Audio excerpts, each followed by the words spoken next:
Muy buenas tardes a todos, amigas y amigos. Estamos aquí en dependencias de la librería de la Editorial Metropolitana, bandera 318, local 5, detrás del edificio de la Corte Suprema, aquí en pleno centro de Santiago. Y estamos aquí con ocasión para efectuar el lanzamiento de un libro de nuestro querido amigo don Luis Marambio. Bienvenido, don Luis. Gracias, Carlos, por tu presentación. Bueno, aquí estamos nuevamente con la segunda y tercera parte, ¿no es cierto?, de este manual de Derecho Procesal Práctico, el cual el tomo 2 incluye los principios declarativos, el juicio ejecutivo, y la parte 3 corresponde a recursos y a procesal penal. Con esto, Luis, tengo entendido que ya cierras por completo toda esta obra, porque hasta hace un tiempo atrás solamente teníamos disponible el tomo 1, tengo entendido. Así es. ¿Ya? Con esto se cumplen los tres tomos.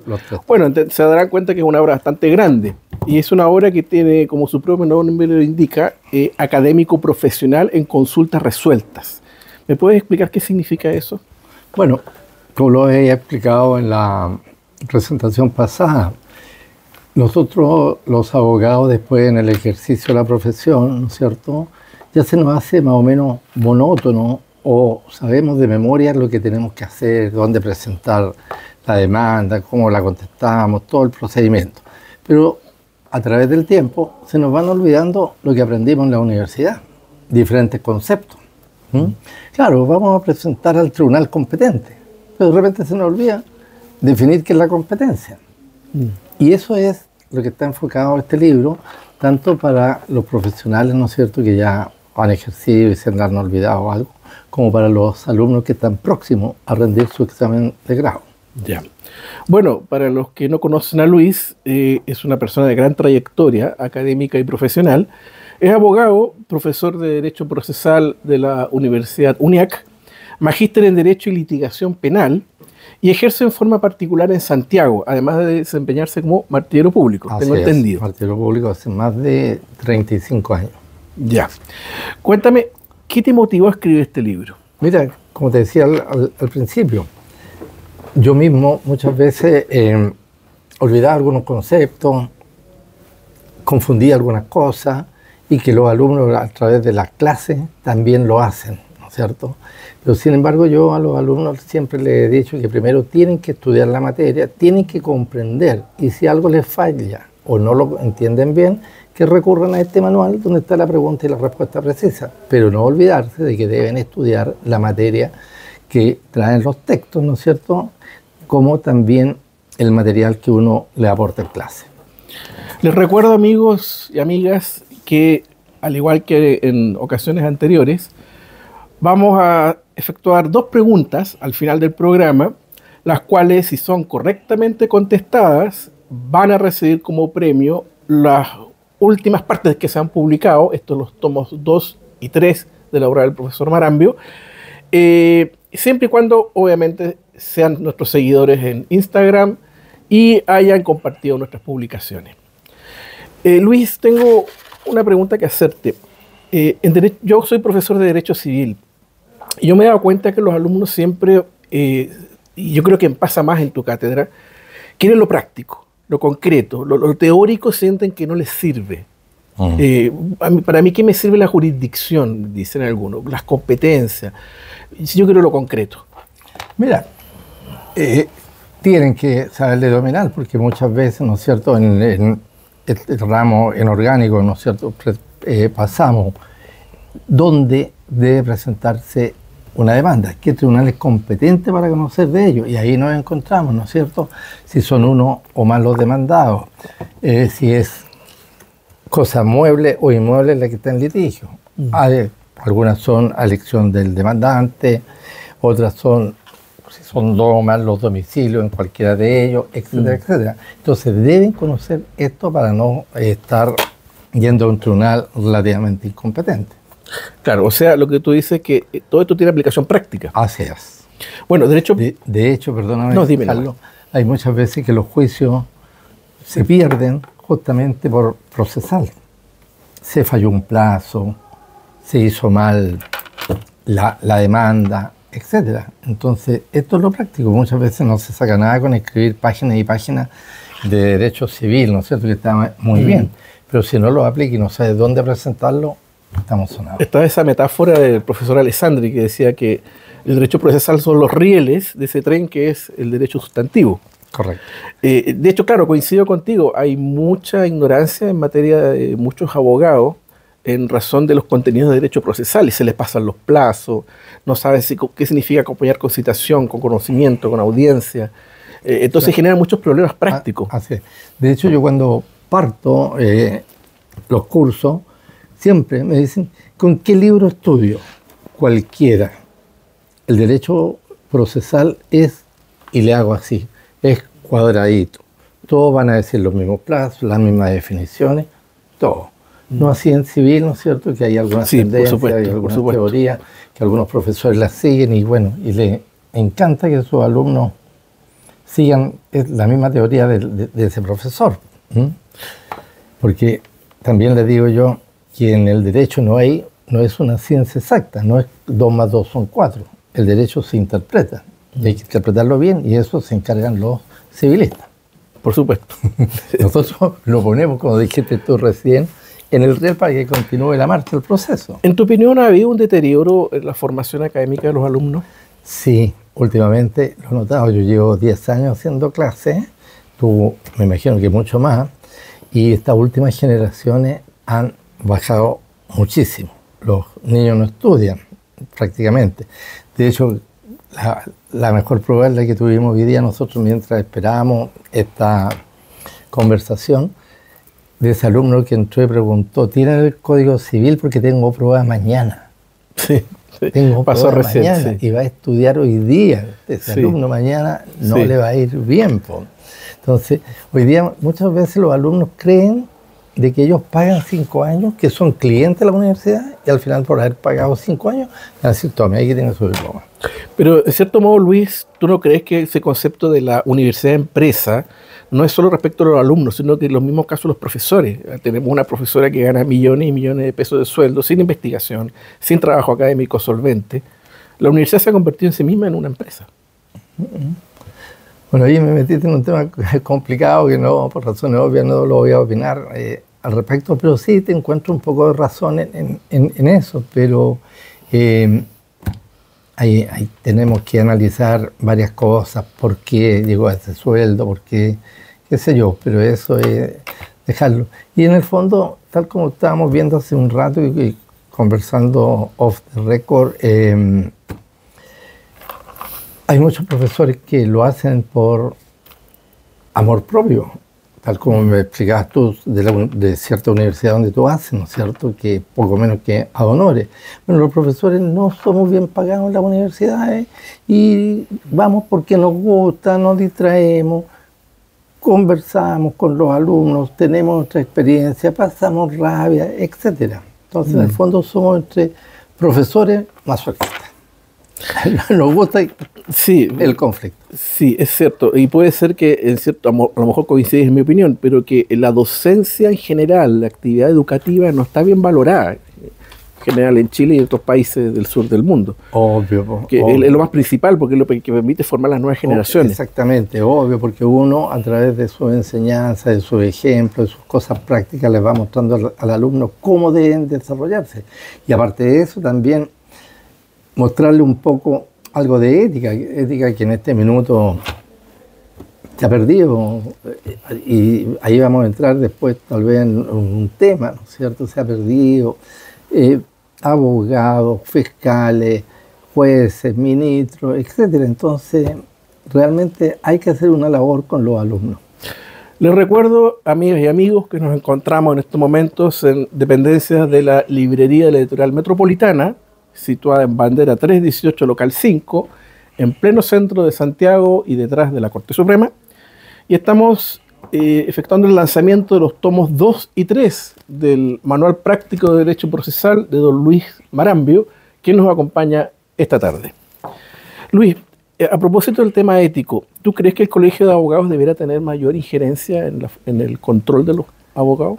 Mira, tú sabes que no es obligación colegiarse, ¿no es cierto? Claro, ya no. Y el Colegio de Abogados ¿qué te puede hacer contra una falta de ética? Te va a sancionar de los beneficios que el colegio da. Entra manfarata para un espectáculo, el almuerzo en el local de ellos, etcétera. Pero más allá no hay ninguna sanción. De hecho, hay algunos abogados, ¿no es cierto? Perdóname, hay algunos abogados en relación a lo que yo te digo, no se quieren colegiar por lo mismo. Van a salir en una revista del abogado sancionado.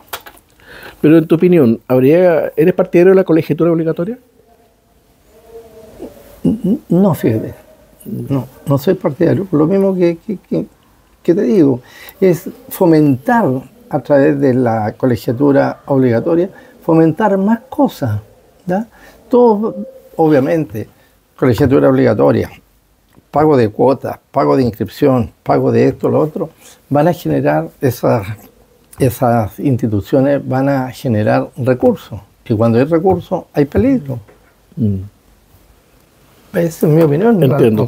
A tu juicio, el control disciplinario que se efectúa en los tribunales, que implica la suspensión del ejercicio de la profesión por un tiempo, ¿es una medida adecuada? Sí, encuentro que es adecuado, ¿no es cierto? Eso.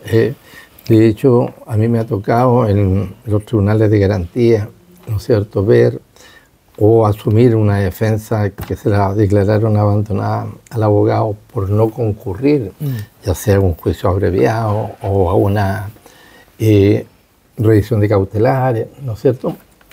Negligencias, pero terribles, que yo creo que está muy bien que se suspendan, previamente lo escuchan, y dependiendo de las excusas que dan, es la sanción que le dan. 6 días, 7 días la suspensión del ejercicio, lo cual significa no poder subir patrocinio, no poder ir a audiencias, no poder ir a visitas carcelarias, etc. Pero me da la impresión que esta sanción es más para el ámbito penal. No lo he visto para otras áreas. Para el ámbito penal incluso es más.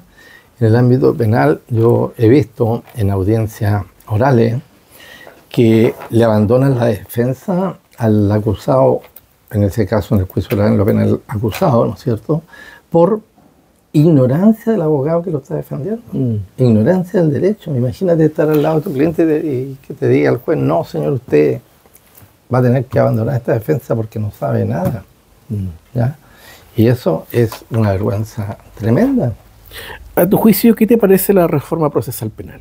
Mira, la reforma procesal penal, de hecho, lo estuve viendo en la última clase de Derecho Orgánico. Estuvimos viendo, analizando ese tema, el sistema acusatorio versus el sistema inquisitivo. La gran diferencia que yo encuentro en el sistema inquisitivo, ¿no es cierto?, al menos el tipo que llegaba detenido pasaba 5 días adentro, mientras el juez resolvía su calidad, o lo encargaba reo o había un sobreseimiento. Hoy día no. Hoy día el tipo lo toman detenido en la mañana, ¿no es cierto?, por robar en una tienda. Va a la audiencia a las 4 de la tarde y a las 4:30 está en la calle. Y vuelve al día siguiente a caer.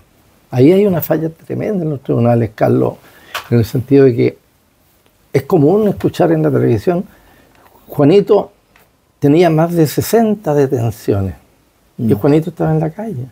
Aquí debería aplicarse un proyecto de ley, ¿no es cierto?, la persona que un mechero, por ejemplo, un tipo que entra a hurtar a una librería, como entramos a hurtar también aquí donde estamos, y tenga más de 5 detenciones, por lo menos darle 61 días. Que podamos estar, al menos tener ese señor 61 días que no le va a hacer daño a algún comerciante que se ha sacado la mugre para obtener lo que tiene. Pero ¿tú no crees que el garantismo exige, por ejemplo, de que haya sentencias condenatorias propiamente tales? El garantismo es una corriente que no debería existir. El garantismo lo hemos visto en la televisión, en todos los foros, cuando la gente dice, bueno, los derechos humanos no pueden ser, hay que respetar al delincuente. Y ese delincuente no respeta los derechos humanos de las personas, ¿cierto? Entran, ayer mismo, un portonazo, el señor ya 75 años, salía a trabajar, y vienen unos desarmados y lo matan para robarle el auto.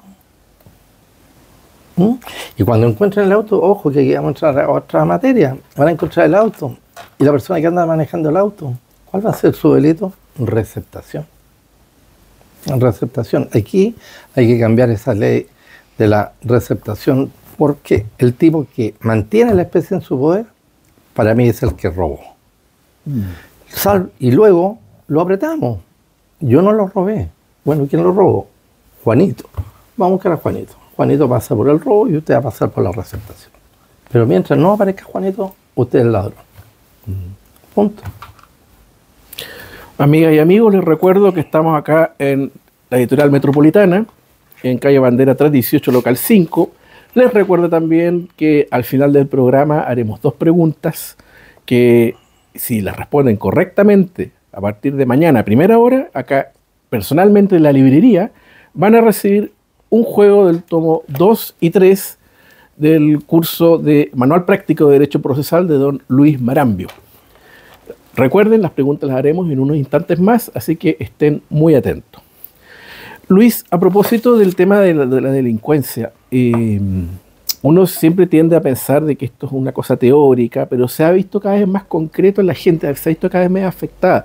¿Tú mismo te has visto afectado por algún delito por ahí? Sí, claro. Claro. Mira, fíjate que primero asaltaron a mi señora en la puerta de la casa, gritó, tocó la bocina, el tipo la arrastró. Bueno, conseguimos una condena por una querella que interpuse, estuvo 4 meses preso. Después era menor, le faltaba un mes para cumplir los 18 años y tenía 3 condenas anteriores por los mismos ilícitos. Y quedó condenado a una vigilancia nocturna. Entonces, ¿de qué estamos hablando? Al mes siguiente me asaltan a mí adentro de la casa, me roban el auto. Hasta el día de hoy ha pasado un año, julio, agosto, septiembre, un año 4 meses, todavía no me llama el fiscal a declarar. Hay un tipo que donde encontraron el auto pasó por receptación. Tampoco he tenido ninguna noticia del juicio, ninguna notificación. Me querellé, soy querellante, además querellante y víctima. No tengo una noticia del avance de eso, si fue condenado o no fue condenado. No quería ir a preguntar porque no quiero enfrentarme nuevamente a una situación desagradable. Claro, la revictimización en el fondo. Claro. ¿Tú crees que el sistema procesal penal está en colapso, en cierto modo? De todas maneras. De hecho, hay un conocido que me decía que él sentía que, visto de afuera, el sistema procesal penal era una máquina de moler carne. Que prácticamente entraban imputados, entraban formalizados y ellos ni siquiera tenían muy claro qué estaba pasando. Sí, claro, y aparte de eso que también hay un tema súper fuerte que es el juicio abreviado. El tipo, por cometer el delito tiene una pena asignada en el código, llega reconoce los hechos, le baja la mitad la pena. Si no tiene antecedentes, para afuera, ¿no es cierto? Y con una tobillera. Hoy día mismo pillaron a 3 delincuentes, uno de ellos tenía tobillera, tenía un arresto total y andaba delinquiendo. Aquí lo que yo creo que hace falta son cárceles y dentro de las cárceles, ¿no es cierto?, programas de reinserción, lo cual no hay. Como se ha dicho siempre, las cárceles son escuelas del delito. Escuela del delito. La otra vez asistí a un juicio donde no lo dejaron en prisión preventiva por un delito más o menos serio, porque era primerizo. Y si caía a la cárcel, iba a aprender más cosas y iba a salir después, ¿no es cierto?, más avesado. Entonces, no sé de qué estamos hablando. Yo creo que hacen falta cárceles más estrictos, ¿no es cierto? De hecho, hay algunos autores en criminalística que plantean que es difícil resocializar a alguien que no se ha socializado en estricto rigor. Nunca tuvo una formación valórica en un hogar, no tuvo un hogar y delinque desde los 12, 13 años. Claro, es que la gente muchas veces, sobre todo la opinión pública, confunde la pobreza con la delincuencia. Hay muchas personas pobres que trabajan todos los días. Ejemplos típicos en la población de La Legua. Hay mucha gente delincuente y muchos otros que son trabajadores que salen a las 5 o 6 de la mañana a trabajar. Sí. Entonces, no es la pobreza. El tipo va porque le gusta la plata fácil. Yo tuve un imputado una vez que lo defendí Y me decía, oiga, ¿cómo pretenden que yo voy a vivir con 500 o 600 lucas? Tengo gastos superiores y no encuentro trabajo por mejor lucas. Tengo que salir a delinquir. Esa es la política. No les gusta trabajar, todo lo encuentran poco, entonces van a delinquir. Después de tener las cárceles mejores con los sistemas de rehabilitación, y se terminó, salen a la calle. Lo único que hacen en este minuto es lo que dicen ellos, entre comillas, hacer conducta, para que Gendarmería le otorgue beneficio. Pero siguen siendo igual, después salen a la calle y siguen siendo delincuentes iguales.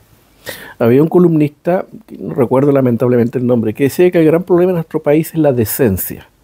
Y eso es transversal. O sea, sí, claro. Las personas sectores más educados y acomodados, hasta los más modestos, tienen un problema de decencia. Porque tú te das cuenta, hay cuántos casos de escándalos han aparecido últimamente, incluso en el Poder Judicial, que debe ser el baluarte de la integridad moral. Así es. Y cuéntame, volvamos un poco a tu libro. ¿Este proyecto cómo nació?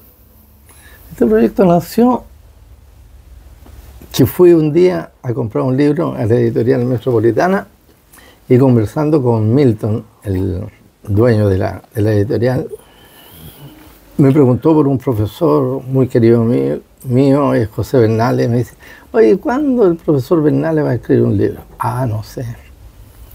¿Y por qué no lo escribes tú, Luis? ¿Y de qué? No sé, busca. Y ahí me nació la inquietud. Y de ahí vi yo los pros y los contras, ¿no es cierto? Este realmente es práctico porque va enfocado a la pregunta y a la respuesta precisa. ¿Ya? Entonces basta abrir el libro, ver el índice de competencia, la página tanto, ahí estamos. Jurisdicción, la página tanto, etc. Y llegas ahí rápidamente a lo que tú quieres. ¿Quedaste conforme con el resultado? Sí, quedé bastante conforme con el resultado. De hecho, la primera edición, que eran 2 partes que incluíamos todos estos 3 libros juntos, estaban en un tomo. Y el tomo 2 había policía local, concursal, familia y laboral. Y ese se agotaron, todos los libros que se imprimieron, se agotaron todos. Y de hecho todavía hay alumnos que me preguntan y han venido a preguntar. Pero bueno, a raíz de esas ediciones, nació esta, de mejorar la primera parte. ¿Ya?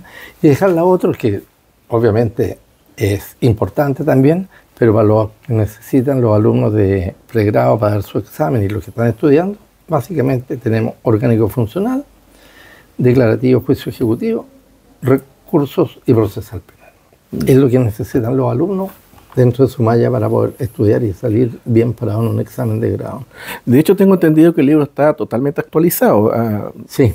Incluso desde la ley de litigación electrónica han habido varias reformas pequeñas, tangenciales, digamos, pero que igual obviamente inciden en el tema. Sí. ¿Alguna nueva edición en proyecto?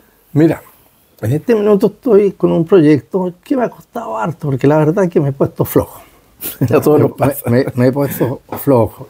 Llego a la oficina y nos falta un problema, falta otra cosa, bien, ya pasó. Sí, voy a, si Dios quiere, sacar, ¿no es cierto?, principios declarativos, donde va a estar juicio ordinario, mayor cuantía, menor cuantía, mínima cuantía, el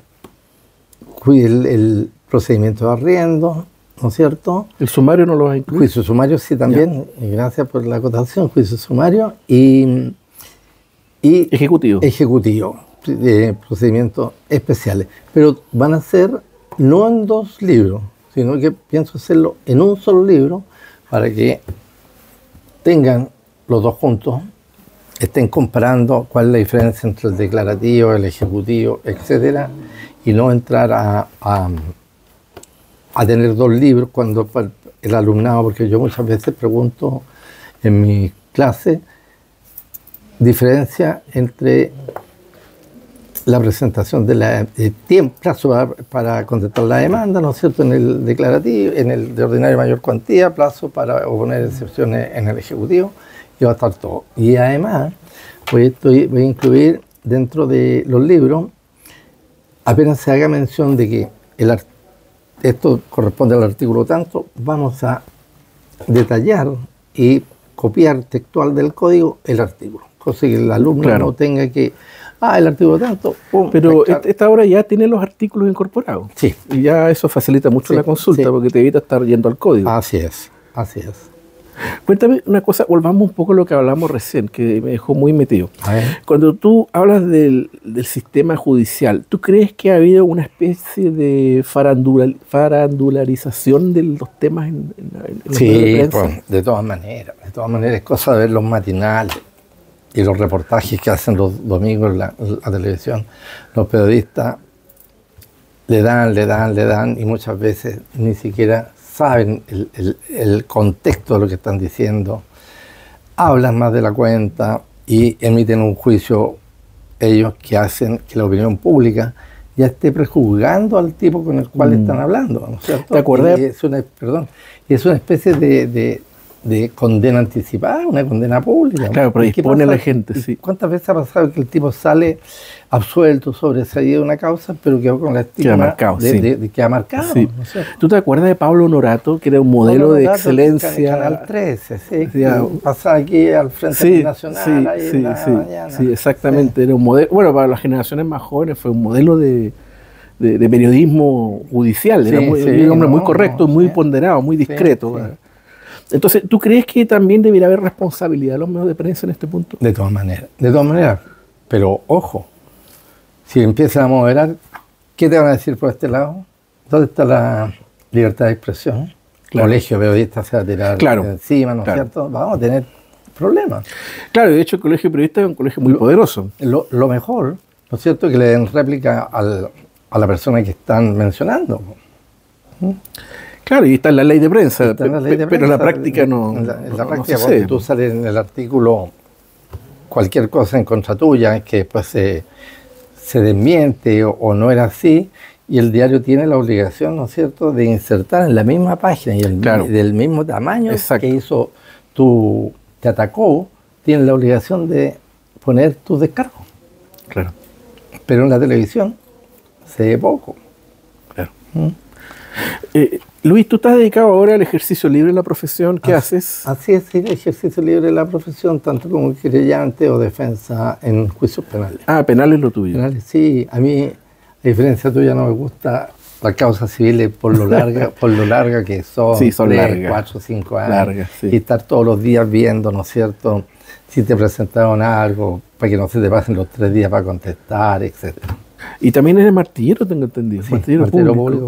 público hace 37, 38 años. Oh, qué interesante. Y martillero también concursal. Con la ley nueva, La digamos. ley nueva, ¿cierto? Qué Pero interesante. también ahí hay otra cosita. Sabemos 150 martilleros más o menos inscritos y las liquidaciones concursales están concentradas en 8 días. Imagínate. Porque los liquidadores, ¿no es cierto?, tienen sus martilleros favoritos. Claro, porque hay una triada, liquidadores, veedores y martilleros. Sí, martillero. Y el veedor, ¿no es cierto?, el tema. Pero todo el liquidador, bueno, el liquidador tiene harto trabajo y una pega bastante de responsabilidad. De hecho, los liquidadores tienen todo un staff. Tienen contadores, tienen tributaristas, tienen Sí. abogados, tienen Sí. de todo. O sea, Sí. es algo fuerte. ¿Y tú le recomendarías a una persona natural declararse en insolvencia? Mira, yo he hecho pocos remates de liquidaciones, pero la verdad, que cuando son bienes de poca monta, es un desastre. Es un desastre. ¿Y por qué? Porque entramos. El chileno cree saberse todas. Entonces va y le dice en su escrito que él tiene un televisor Sony, que tiene una lavadora, El hervidor, típico, sí, tanto, típico. ¿ya? Y eso. Entonces manda a guardar esas cositas a la casa de la mamá y va a un persa, a cualquier lado, y compra televisores viejos por 5.000 pesos, una lavadora vieja, y esa te entregan. Me ha pasado muchas veces. Entonces, cuando tú haces el remate, después tú tienes que deducir los costos que te tocó a ti en ese remate. Entonces, le cobras 60.000 pesos que te cobró el flete por llevarte esas cosas a la casa, más 50.000 pesos aproximados del aviso, tienes 110.000. Y con suerte le hiciste 120, 100. Me han quedado debiendo. He gastado más del producto del remate. ¿Y ahí no hay ninguna figura penal que tipifique esto? Es que el tipo dijo que tenía esa lavadura. Claro, no. Está cumpliendo con la ley nomás. Claro, cumplió con la ley nomás. Qué terrible. Bueno, amigos y amigas, estamos acá ya finalizando nuestro programa de hoy, por decirlo de alguna manera, nuestra presentación de los tomos 2 y 3 del Manual Práctico de Derecho Procesal Académico Profesional en Consultas Resueltas y de Preparación de Examen de Grado, de don Luis Marambio Herrera, quien nos acompañó en esta ocasión. Les recuerdo ya, ahora les voy a decir realmente, las dos preguntas con las cuales vamos a cerrar el programa. Recuerden, tienen que venir a la librería a primera hora mañana para contestarlas. Si las contestan, obviamente, siendo unos seguidores de nuestro Instagram, van a recibir un juego del tomo 2 y 3. Hay tres juegos de tomo 2 y 3 a disposición de ustedes. Así que, y podrían comprar el primero también para que lo tengan completo la colección. Y compren el tomo 1, obviamente, para apoyar al autor aquí presente. No, la editorial. Bueno, todos ganamos acá. Entonces, a ver, primera pregunta. ¿Quieres decirla tú? Claro. La primera pregunta es, señale la diferencia entre jurisprudencia y doctrina. La primera pregunta. La segunda pregunta, defina qué es la competencia, en qué código se encuentra y qué número de artículo tiene. Esas son las dos preguntas bastante fáciles para los alumnos que están estudiando, así que de cabeza a buscar y mañana a contestar aquí a la librería. Mañana entonces, diferencia entre jurisprudencia y doctrina, primera pregunta, definición de competencia, en qué artículo y de qué código está. Y con eso cerramos nuestra edición. Luis, muchísimas gracias. Gracias a ti, Carlos, y un honor que tú hubiese hecho esta presentación, atendido que eres autor de varios libros también y un gran profesor de Derecho Civil. Muchas gracias. Bueno, amigos y amigas, estamos acá entonces en la librería de la Editorial Metropolitana, bandera 318, local 5. Le deseamos mucha suerte a todos y muy buenas tardes.